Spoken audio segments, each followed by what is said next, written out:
Live? Yes. Question mark? Yes. It looks like we are live. Okay, cool. Welcome everybody. Thank you for joining us for this installment, the May installment of Poetry from the Field. My name is Marcelo Hernandez Castillo, the Poet Laureate for Yuba and Sutter County. And I am joined here today by the ever wonderful Suzi F. Garcia, a poet streaming to us from Ann Arbor, Michigan. Um, and so we're gonna have we have the pleasure of hearing Suzi read some of her work, and then we're gonna be talking a little bit afterwards. If you have some questions, please feel free to write them in the chat, and we'll field them.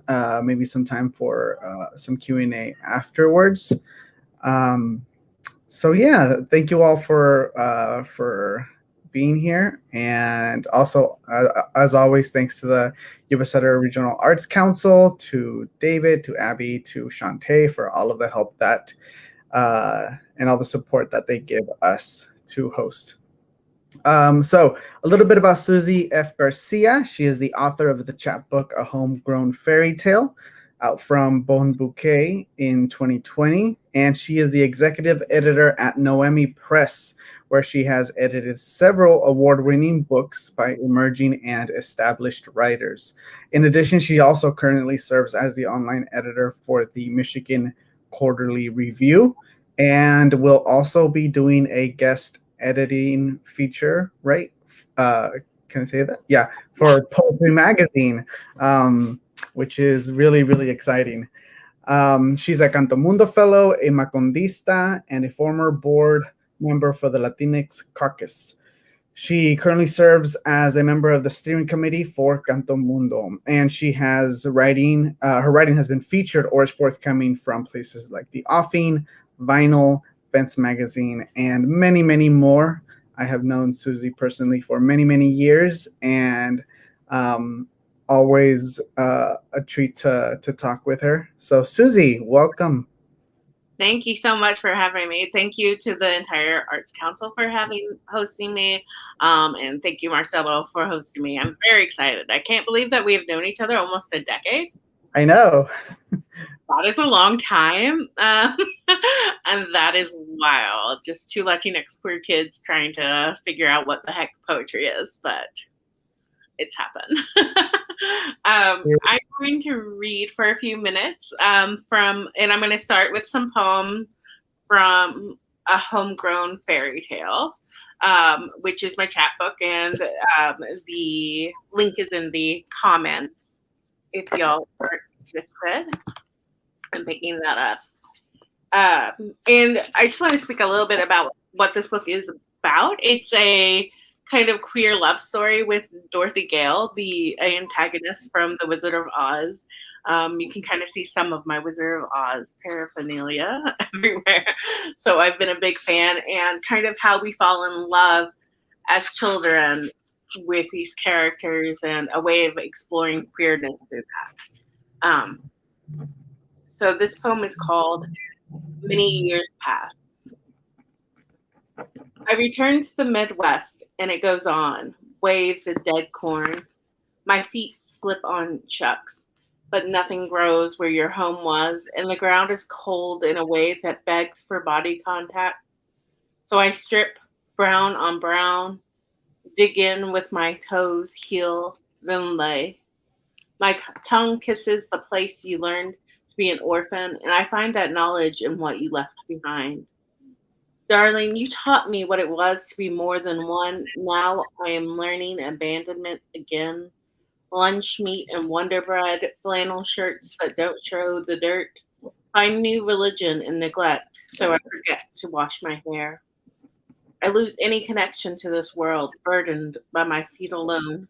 My cuts are holy, stigmata and blisters on my heels. This one is called Pilgrimage.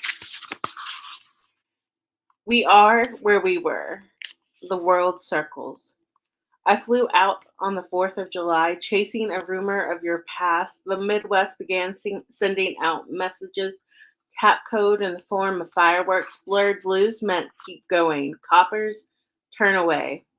I thought the guy next to me said sinister in his sleep, but when I turned, he was staring at the seat in front of him. When I got there, it was just an abandoned building, a sheen of oil in the backyard of your home, a personal Gulf Coast, and I bet I could set it on fire if I dared. The smoke from the water would play like puppets on a screen. Here, a shark's fin. Here, a tree. A pollock on the sky. Clear. Then the day appeared, and I waited it out on your porch. Nothing left. At sundown, you were still gone, and I was too.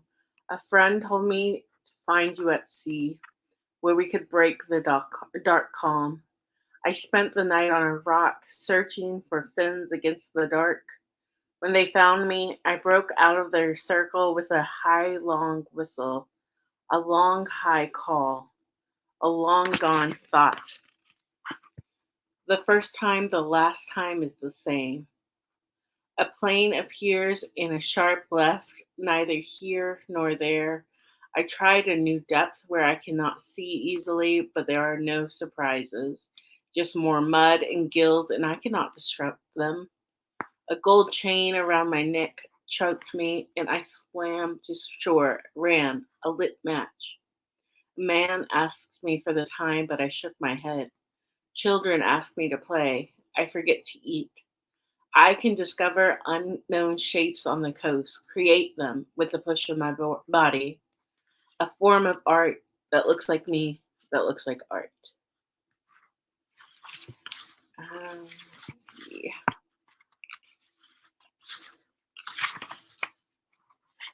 Okay, so this is called Homesick.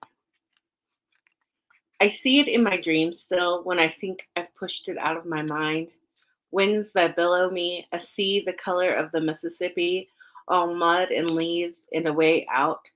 A storm blew in, and I am joyful in defiance, standing at the window, my cheeks cut by blowing debris until finally I close my eyes against the dirt that comes at my face.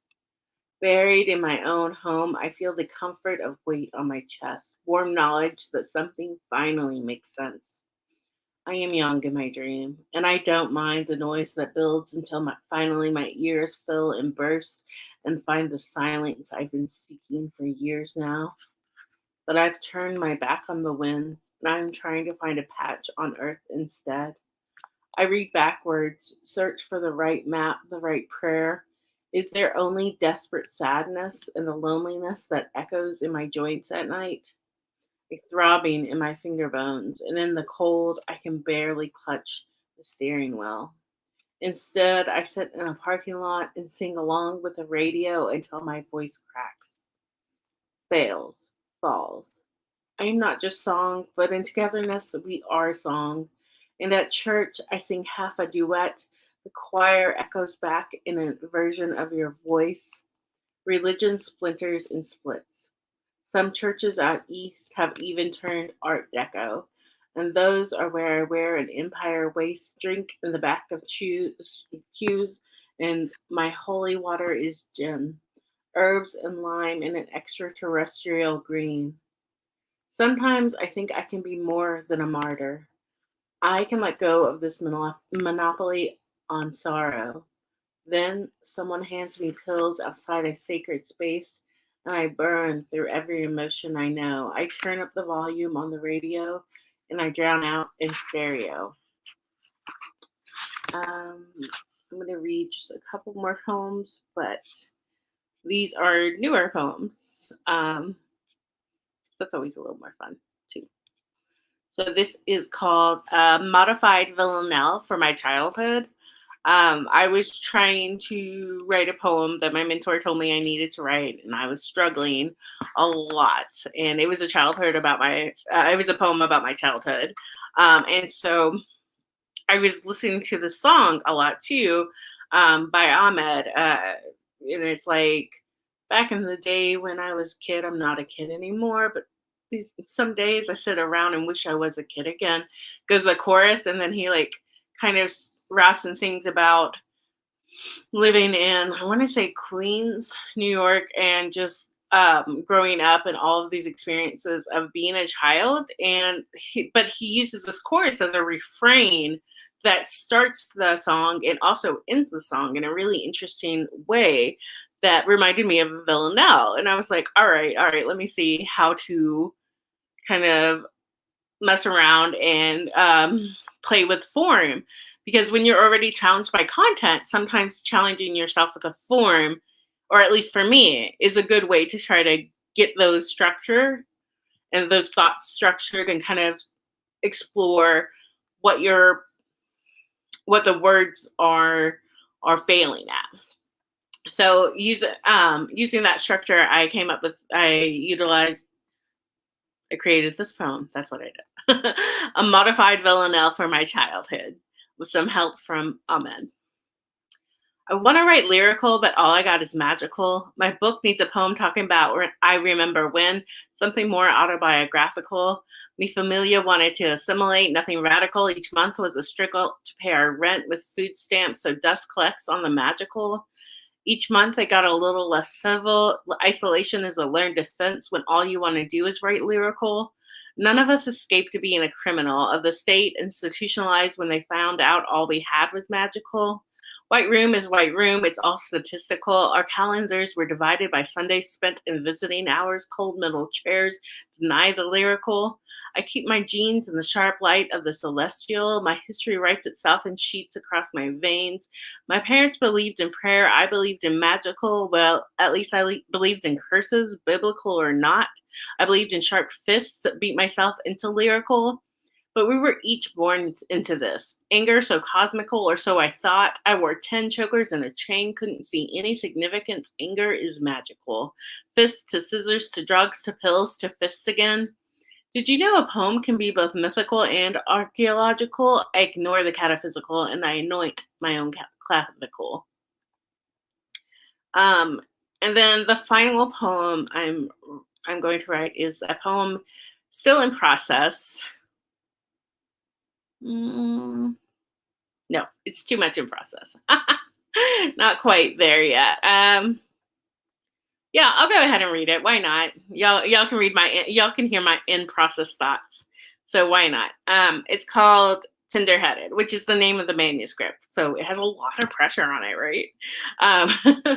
So a little extra pressure there. Tenderheaded.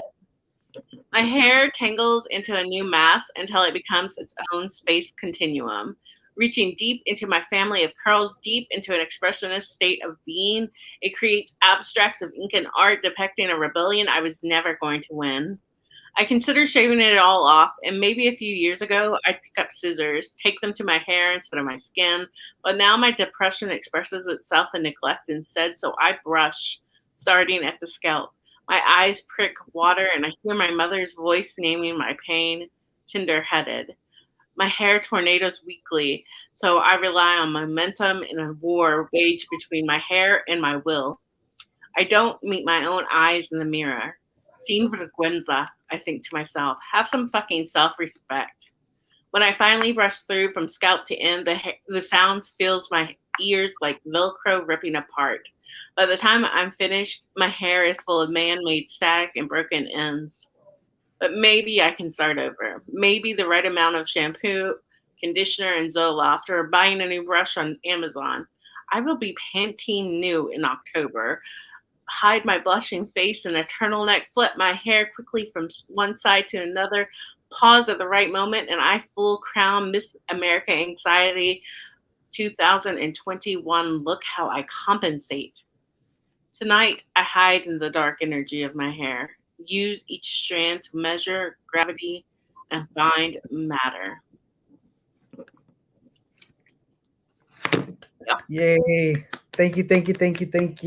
That was a beautiful poem. And I want to talk about like a process, but first I just want to thank you again, Suzi. Thank you so much for sharing your poems from your chapbooks, poems, new poems, and then poems from a new project. I guess, yeah, thank you so much. I have so much to talk about. I was writing notes as you were reading because a lot of things were going through my head. But I guess because we had just finished talking about it, um, I was thinking about your process and what your process is like, and your process of revision, and how does the poem start for you? What stage do you think this poem, the last poem that you ended with, is at, and whether you have something in the distance that you're going towards, or maybe you're kind of finding your way towards that without really knowing what's waiting for you at the other end. Yeah, I think, the process towards writing my book and my process towards writing poems have been very similar, because I just get everything out, is kind of how I feel. And then the revision process is really what I like to focus on. And I think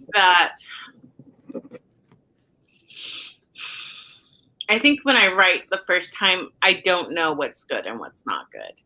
I just really don't. I mean, I might have a sense of like, this is getting the heart at it. This poem's starting to do what it's supposed to, what I want. There are key moments here or something. But time is unfortunately the most important part about revision. And it's something that I've discovered I cannot speed along as much as I would like to. But just that distance from a piece or from that emotion, so I can figure out what's necessary and what's not necessary. There's a certain time you have to stop revising, but I have yet to find out when that time is. Kind of like, even reading from the book, I'm like, I might go back and change some of those words before I do another reading. And I've seen a lot of people do that. They'll walk around with their marked up copies of a book, with the words they'd rather use, or cut this line, or that's not working anymore. But at the same time, I'm never going to send those poems out again. So they are done. They're completed. And how did I know they were ready for the book? I knew I needed to stop writing this book. It's kind of more what it's about. It's less about, are you finished with this piece, or is it time to start a new piece? Is it time to start a new collection, a new project? You can't live with one project for forever. So that's kind of where I'm getting with my book too.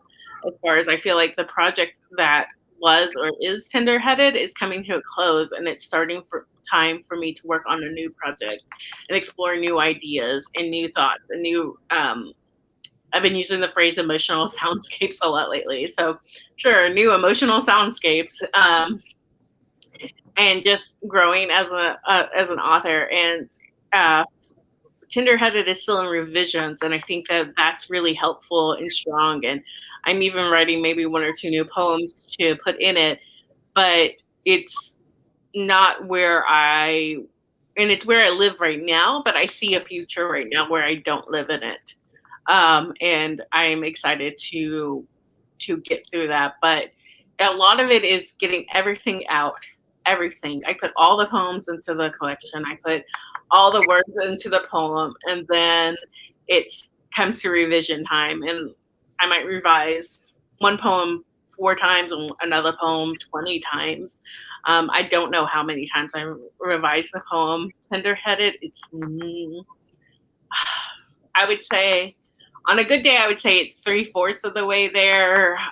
Today, I'm feeling like it's like halfway there, where I want it to be. So it's been a struggle. So it's hard to decide when it's there. But luckily, I've got some good people to read my writing and let me know when it's time for me to move forward a little bit.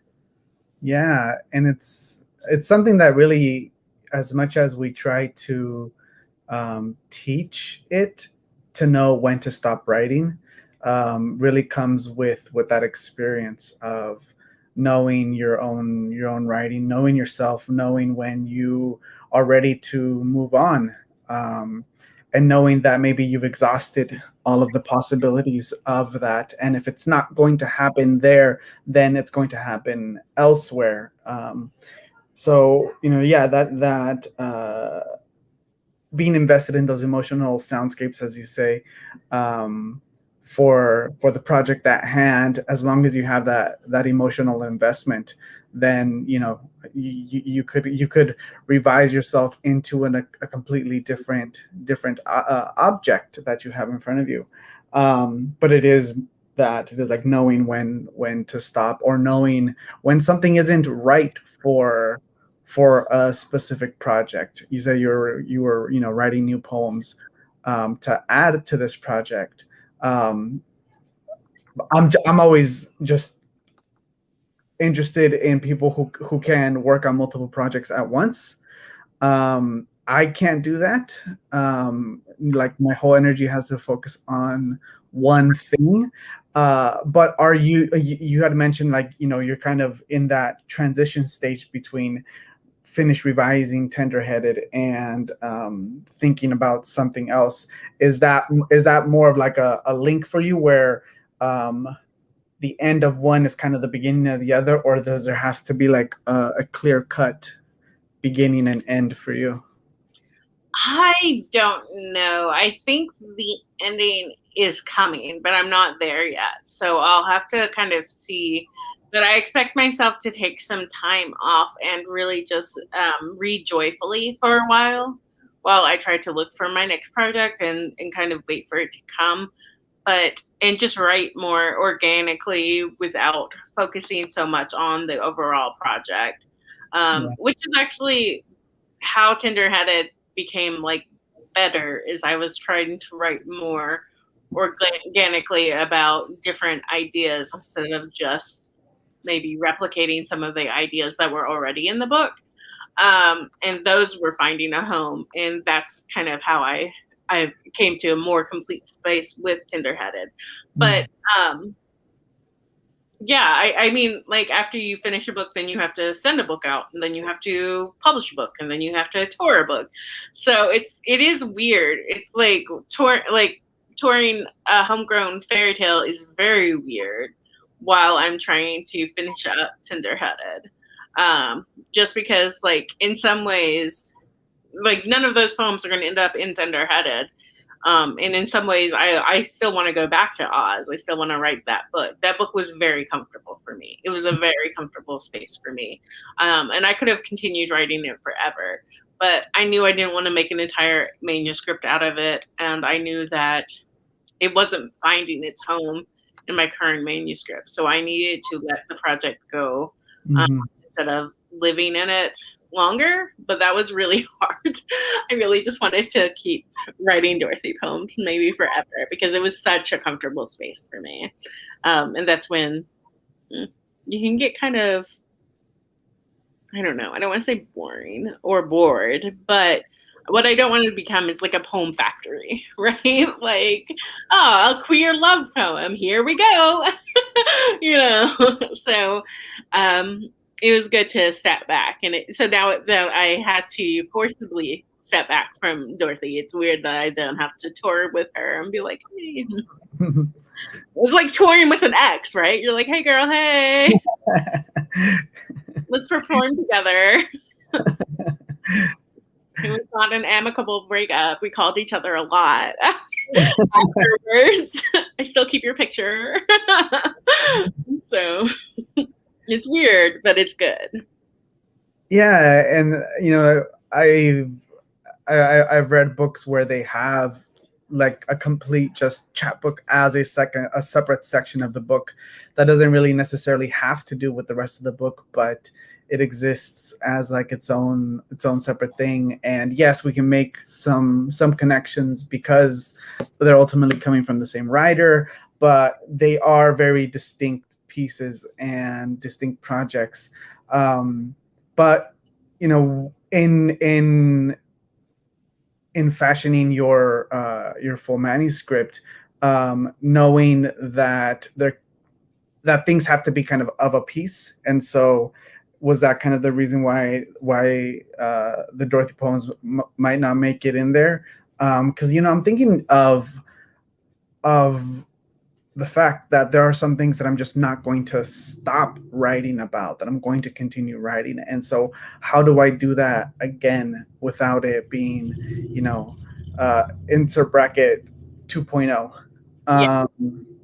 How do I continue those obsessions without being repetitive, or, you know, will the Wizard of Oz, or and all of its derivatives, right? And all of it, everything that has come from the Wizard of Oz, all of the tropes, will that stay with you, regardless, in, like, you think, in future projects? I think so. I mean, The Wizard of Oz formed me. For me, it was a formative text. I grew up with all of the books. I read all of the books. I watched the movies. I watched the adaptations. The Wiz is a whole situation. I watched, The Return to Oz. I have read intensively about the backgrounds and about the actors and stuff like that. I will always be influenced by The Wizard of Oz, and it's a weird freaking text. So I hope that The Wizard of Oz continues to inspire me, because it's really strange, and it's really I don't know. Lauren Espinosa has been using this term, Latinx speculative writing, and I feel like that's an area that I haven't actually explored about The Wizard of Oz, because the book itself is more of a queer love story in my relationship with Dorothy. So I haven't actually spent that much time on Oz itself, and I wouldn't be surprised if Oz came back. I've been writing these Jurassic Park poems right now, so especially about Laura Dern, but also Jeffrey Goldberg or Jeffrey Goldblum. Goldblum and Sam Neill. So I've been writing these Jurassic Park poems about, like, these emotions and about dinosaurs and all of these ideas. And I would like to do that for The Wizard of Oz, but I'm so close to it that right now I don't have the perspective to write about The Wizard of Oz in that way. So, I mean, that's the thing about obsessions, is that we may stay obsessed with them, but our perspectives keep changing, and our relationships to them keep changing, because, like, they stay in the same place, but we keep moving and we move around them. We don't just move further, we move in different spatial relationships with them. So writing about our continued obsession is not an issue. The issue is when we become too comfortable in the way that we're writing about it, because we are no longer digging. We're no longer trying to get at the heart of something. We've reached the surface, and then we're just going to keep staying on that surface. So that's what I'm hoping, at least. Yeah, I really love that. If you're too comfortable in your obsession, you have come to a place of finality, or you've come to the end of that. Not necessarily the end of that obsession, but the end of that particular relationship, that particular facet of relationship with that obsession. And like you said, we're just moving around it, but nonetheless, we're still, in one way or another, looking at it, in relation to it, in proximity to it, tangentially, all of that. And so I really am, and I tell all my students this, that poetry is what was the word that I use? It's tough, meaning, like, it'll survive without you. Whereas creative nonfiction, like an essay or something like that, will wither away, and you can put that essay away and it'll be gone forever. Like, I feel like you won't be able to come back to that space, and it won't be there to greet you. But if you are too close to, say, The Wizard of Oz now, it'll be there when you come back. And just like a poem that you put away for revision, that you need that distance, when you come back to it, it'll be there. It'll live without you. And I think this is probably because I firmly believe that the poem knows more than I do. And so That's neither here nor there. But I really was fascinated by this challenge that you posed to yourself about struggling to write about a particular subject and using form as a way to, almost in a contradictory manner, like you would think that if you were to give yourself more liberties, more creative uh, freedoms to write about that would be more conducive to coming around to writing about difficult subjects. But instead you used the villanelle, which is a very very difficult form to write, very rigid form, as you say, using the form to get at what words fail.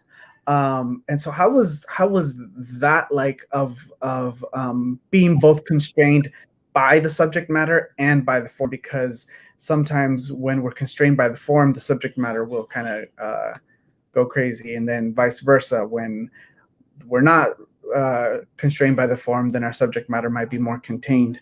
But how was that, like, experience for you, and how I don't know how Yeah, it was really interesting. So I take a long time to write too. My revision process and the time I take when I say, you need some time, I'm not joking. I wrote this poem when I was living in New York, so 2015, I think.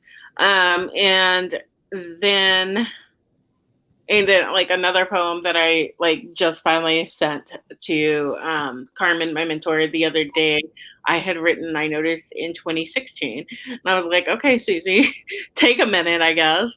But I was really trying to write about my childhood, and I was like, ooh, I disassociated a lot during my childhood.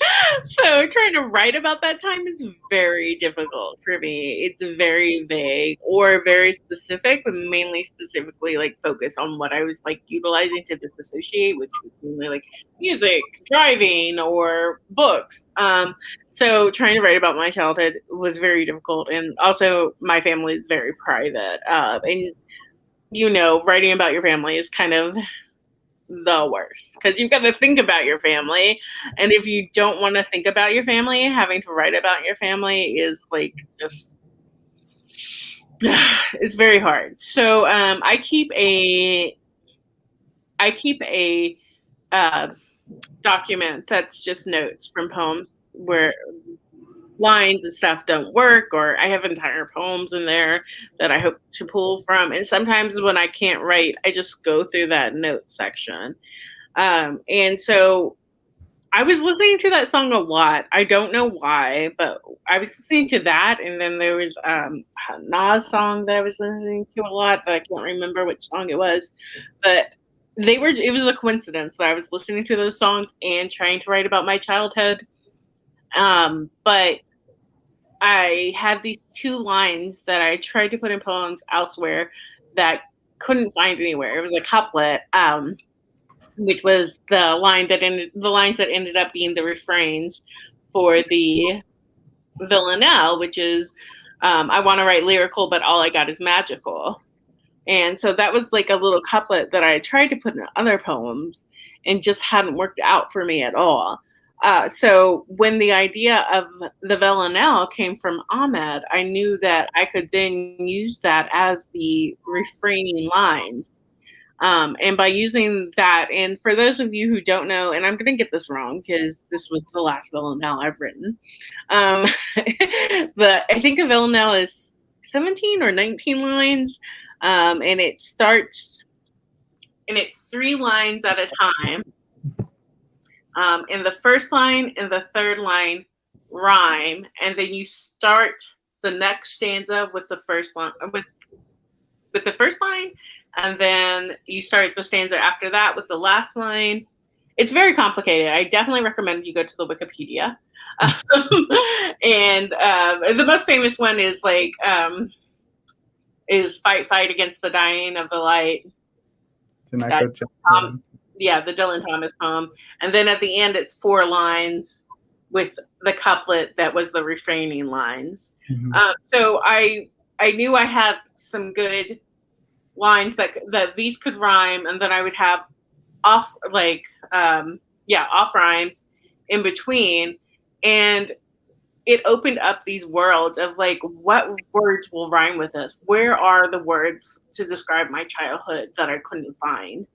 And so digging deep into the dictionary and into the synonyms online and different websites, trying to find the rhymes for these words really gave me new words, gave me new ideas of how to talk about my childhood, to how to talk about institutionalization, be it criminal or be it mental institutionalization, the way that like my family has struggled with, you know, the legal process of becoming a citizen, of the childhood traumas that we dealt with, all of these ideas that I had been trying to put in the background were found in these words that I could point to directly because they rhymed. So these rhymings really gave me these ideas of how can I describe this, and how can I connect it with this specific word. And it really opened up what I could say about what I was trying to talk about.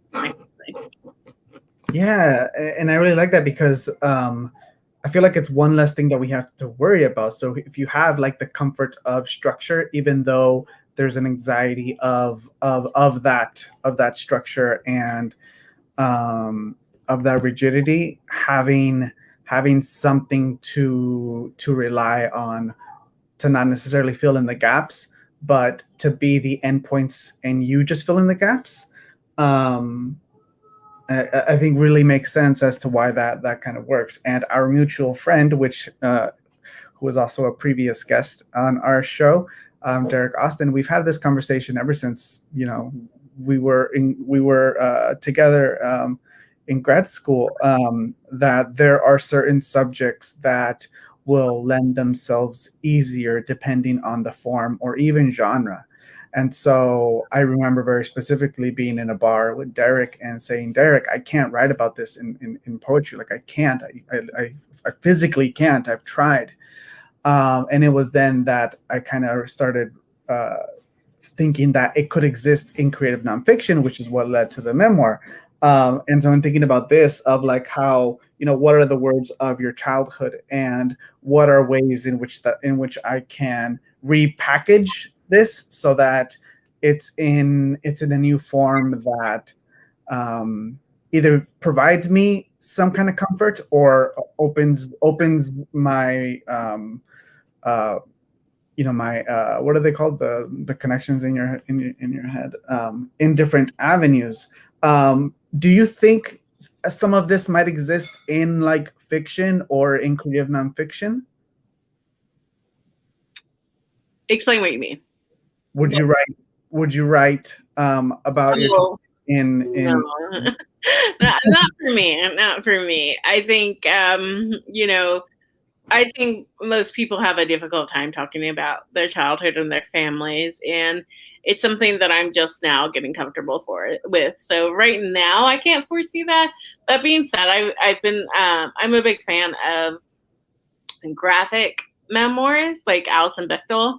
Mhm. I just picked up this new one by Margaret Kimball, and I can't remember the name of it. But Margaret Kimball, I think it's from HarperCollins, and I haven't had a chance to read it yet. I read it. So somebody pitched me an interview at MQR with her, and I think it went up this week or it goes up next week. But while I was reading her interview, I was like, oh crap, this book sounds good. So I went and picked up the book. But so if I were going to explore creative nonfiction, it might be in that form. But that's a project that I don't like to look too far ahead. So I can't say no. But right now, my instinct is to be like, oh, heck no. No, no, no, no, no, no, no, no, no. I don't want to write about my life, my family. That's so intimate. It's so intimate. And I want to say one more thing about the villanelle, too, which is that it's a modified villanelle, which means I did break the rules, which is important to me because I think that a lot of times people feel like they have to stick to the form strictly, even when it's making you write a bad poem. And I'm like, no, the structure should be working for you, not the other way around. When the structure is not working for you anymore, you break it. And I also felt like it fit the subject in a really interesting way, because the subject is all about us trying to fit into these rules and being unable to, because we did not come with like what was expected of us. So we couldn't be what we were supposed to be. And so I used the form of the villanelle, but instead of creating the villanelle, I broke it a little bit and made it a modified villanelle instead. Yeah. Yeah, when the structure is not working for you, then break it. I think we do get too caught up on making sure that we are following those like quote unquote guidelines, but that's really all they are, is suggestions and guidelines. It's arbitrary. Yeah.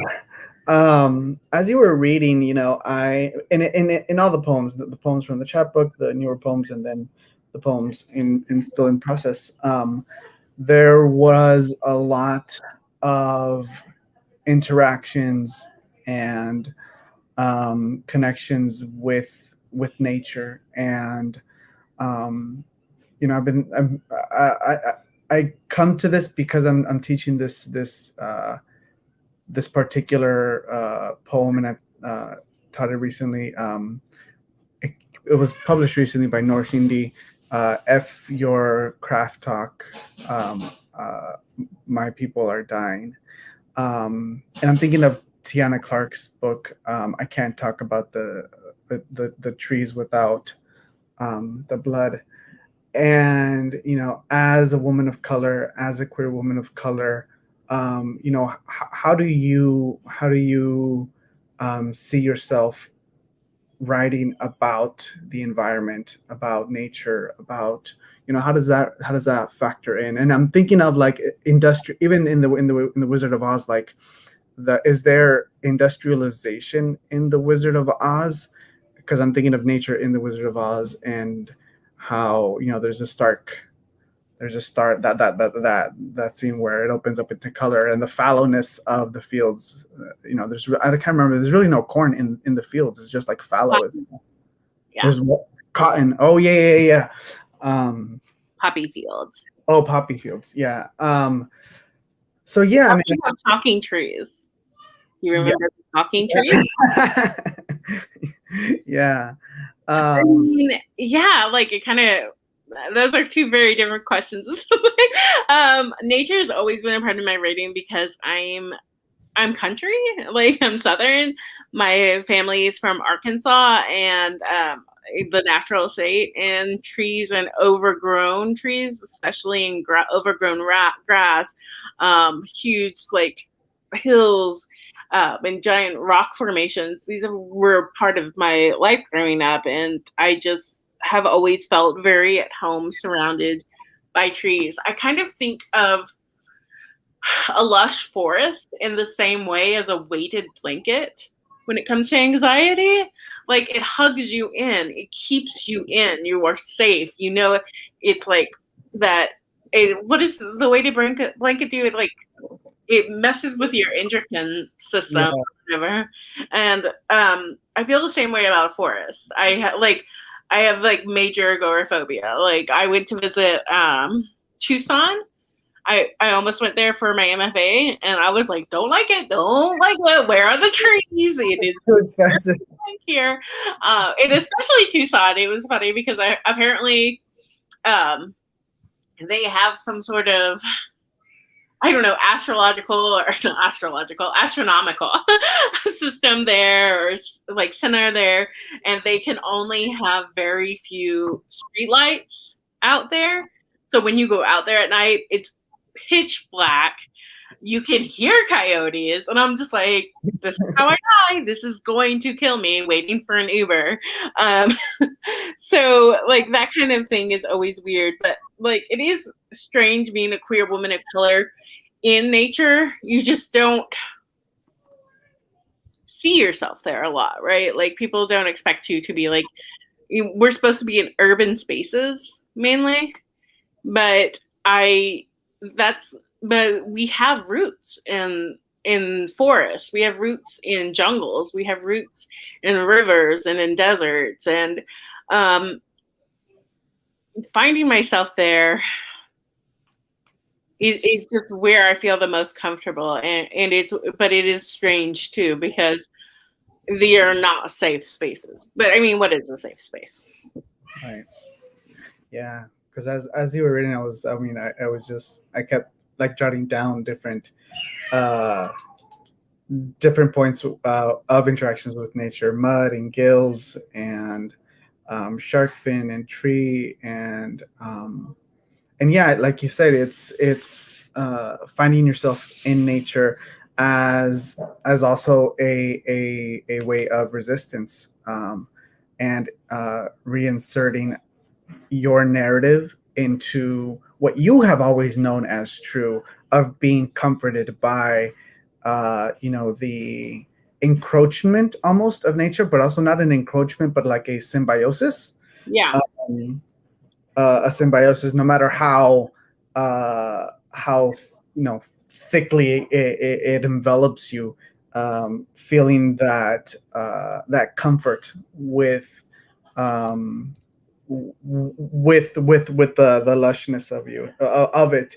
And so I really like that, the lush forest as a weighted blanket. And then again, just because he's our mutual friend, but I remember Derek always saying he's so comfortable in the South because of its humidity, and because it feels like it wraps you in like a comforting blanket. And for me, like, I love open spaces, I love openness, I love dryness.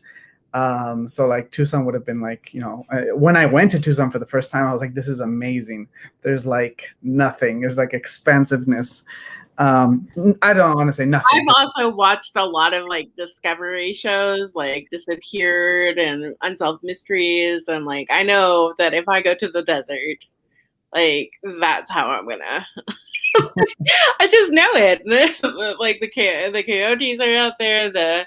I mean, you just die of thirst and heat and stuff, and the forests are just there. It's there. There's moisture. There's coverings. There's like, to me, I think of like, you could make a home in a forest. I could not make a home in a desert.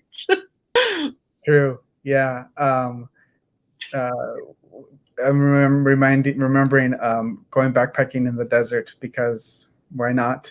And expecting there to be a river, because it had a little creek on the map. It said there's a little creek there, and we get there and it's dry, and we're like 10 miles from anything, and we're out of water. So hoping our filters would be enough to like get water from like these little puddles that cow hoof prints left behind.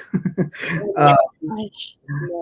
um, yeah, I mean, I would love to talk about your role as an editor, your growth as an editor, kind of, and how that has informed your work. Not everybody either gets, wants, or has the capacity to be an editor. To be an editor is a real gift, and it's a real skill. Have you seen yourself really grow, your own work grow, because of how you see other works, and how you see your role in guiding along the works that you edit? Because I know even the very little editing ship that I've done has been like, whoa, it's been eye-opening, and for that to take such a central role in your life. I can't imagine just how much you've learned, and how much it has really. Yeah, I'll stop there. Just Yeah, I mean, I love editing. I like it a lot because I get to spend so much intimate time with things that kind of change my life. And I do feel like every book I edit in some way or other, like, changes my perspective, changes my ideas, changes language. It makes me think about language differently, because I have to get into the head of a different author. And, I try to spend some time asking them, who are they reading? What are they doing? So I can understand who they are. So getting into the head of a different author, it can be hard to get back in your own head and write. I would say that, like, usually if I'm really deep in an editing project, I'm not writing very much. But I think that it does affect how I write, but I couldn't probably put my finger on it. I will say, you can't be your own editor, right? Like, you can be your own revisionist, you can revise your own stuff, but I can't edit my own stuff. My writing's so much better because of the people I have editing my book or editing my writing, and giving me feedback. But it's exciting to me I like to have multiple projects going on. I am the opposite of you in some ways. My ADHD presents itself in ways where I like to be busy, and that kind of inspires me to be more busy. So if I'm editing, it gives me a project to work on when I can't write too. Mm-hmm. It Mm-hmm. really gives me something to concentrate on when I can't write. And I love that. I love that it keeps me thinking about writing without having to actually be writing, because writing is not just putting your fingers to the keyboard or writing pen on paper. It's the whole process. So editing is also a part of writing for me, and I'm really lucky that I get to work with such amazing people that make me a better editor and a better writer. Yeah, that's pretty much touching on a question here, of how do you balance being in editing other people's writing with your own writing, and do you need to take time um, away from that so you can like shift gears and kind of get into your own head. I know some people say they don't, when they're working on new poems, like they don't read contemporary work because of that, because they don't want it to, seep in so much, or specific poems. Um, Yeah, I would say that is something I don't think I have much of an issue with. I think that if you read my work and read the writers I edit, I don't think you'd see a lot of crossover. mhm. But when I'm working with them, I'm still thinking about writing generally, and that's helpful. But it can be hard too to feel like sometimes overwhelmed and not have time for your writing and hoping to carve out. I was hoping last summer to go on a retreat, and obviously that didn't happen. So I'm hoping to carve out some time to create a retreat for myself and turn. It's also hard because I have like 7 jobs. I don't have one full-time job. I can't you know just take a vacation day and spend some time writing. So but I'm hoping to, after this poetry gig, maybe have enough saved up that I can take a break, and take a couple of weeks off and write my book. But it can be hard to balance, but it feeds my brain in a way that I need, that I don't think that it would be fed if I didn't edit too. Yeah, because you're exercising different muscles. Kind of the same reason why I think I turn to translation sometimes. And as we were mentioning before, you are translating as well, and it is something that when I can't write, or when I don't want to write, or when I'm just not in the mood for writing for myself, I'll translate, because it kind of tricks me into like getting something onto the page without necessarily like putting the like the creative effort of like original work on there. But how has uh, we don't have that much time. Um, but before that, maybe while we're still talking about editing, somebody asked what led you to become an editor, and then maybe we can talk about translation. Yeah, I actually wanted to be an editor before I wanted to be a writer. Because I loved reading so much, but I didn't think of myself as a creative person. So I really loved the idea of being involved in creating books. And I was always good at at revision, even in like peer review and stuff like that when I was young. And then But it wasn't until I was in community college that I got the chance to do editing for the first time at the literary magazine at my community college. But to be an editor, they have like a prereq of having to have had a creative writing class, which makes sense. But at the time, I was like, oh. And then so when I took that class, they obviously made us write, and I was like, oh shoot, I can do this. This is fun. This is like a thing. This is cute. I get it. So I actually wanted to be an editor long before I wanted to be a writer. I mean, since I was like a child, since I really got into reading, I was like, I want to be involved in book production in some way or another. I knew I wanted to live my life surrounded by books. Yeah, it's such its own thing. Like that side of books is so fascinating. From the get-go, how you decide to work with a writer, whether you want to work with them like in increments as the project goes along, or like just wait until the end, and then we'll talk about it at the end. There's just so much to it. Maybe like in the last 5 minutes, maybe you want to tell us what you what you've been working on with translation. Yeah, and just your experiences with translation. Yeah, so this is my first foray into translation. My Spanish is actually not that amazing.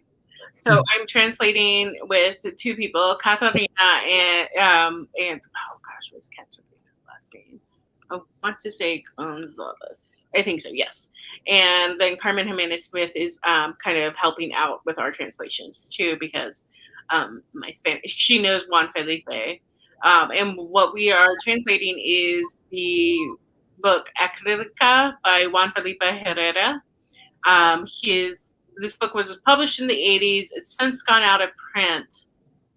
It was published with translations in the 80s, and it has since gone out of print. And we are going to publish it at Noemi with new translations. And I'm only translating like 10 poems. And it is incredibly difficult. This is like serious brain work. This is like math almost. Like it is the math of poetry, I think, translating. Or maybe the science, because we're figuring out formulas and like when he says this, he means that. So then in 5 poems later, when he says it again, remember that word is actually this word. You have to learn an author in a really interesting way, and you have to think about time period and location. But for somebody who struggles even with just the language, it's really interesting because I have to see kind of a wider picture. We're going through it nitty gritty. We're going through it like word by word by word. But then I also what I think I bring to our translation team is the ability to step back and see the poems as a whole, to see where the narrative is going, to see where we started. But it can be very difficult, especially when you're working with kind of an experimental poet who might be somewhat ambiguous at times or might be speculative at times. And you're like, this doesn't make sense, but is it not supposed to make sense? Or is it supposed to maybe take a step back and connect with this instead? So really you're questioning yourself. And it's interesting because we're also working with a living poet, which is a very different experience. So I'm meeting with Juan Felipe, not next week, but the week after. So in 2 weeks to go over the poems too. So it'll be very interesting to get his ideas and his opinions. And I'm very interested on what that process will be like.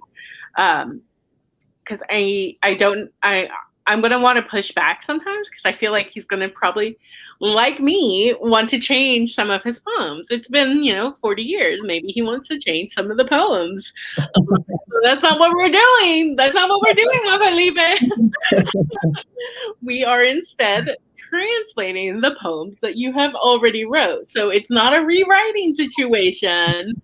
It's a translation. So, but I do think there will be some back and forth push on that as well. And and some things might have changed also the meaning from the original meaning too. So I have the original translations And at times I really disagree with them. So I think that'll be a very interesting conversation. To work with a living poet is, it's not a harder experience, it's a different experience. Yeah. It's because you have to honor their wishes in this time, because they have the final say, and you have to understand that that's true. But at the same time, it's a little bit like editing, where you're like, listen, I might know best because I'm not as close to them. Yeah. It's a blessing and a curse. I can't wait to see what comes from it. Suzi, it has been such a incredible conversation. I'm so glad we got to talk about so much about your work, about your editing work, about your translations, about your new work. And I'm so grateful for the chance to talk. And so grateful for you to be able to make time out of your busy schedule to join us. So thank you again. I'm giving virtual applause for everybody joining us. So yeah, thank you, and join us next month, first Wednesday of the month, in which I will not say the name because I have not yet confirmed, but we will have somebody really exciting.